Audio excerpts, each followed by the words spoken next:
Hi guys! So for today's video nga ay tuturuan ko nga sa kayo kung paano gumawa ng magic ring. So ito, gagawin nyo lang ay i-form nyo lang ng ganun si yarn and then isusuot nyo si hook, hihilain si yarn and then pataas naman hihilain pababa si yarn. Suot si hook, hihilain pababa and then hihilain pababa ulit. Pasok and then hila. Pasok and then hila. Pasok and then hila. So, ganun lang siya kadali.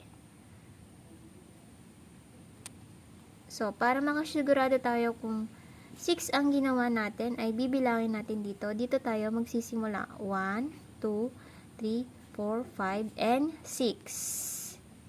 And then, hihilain nyo lang yung pinakabuntot nga dun sa baba. Ayan.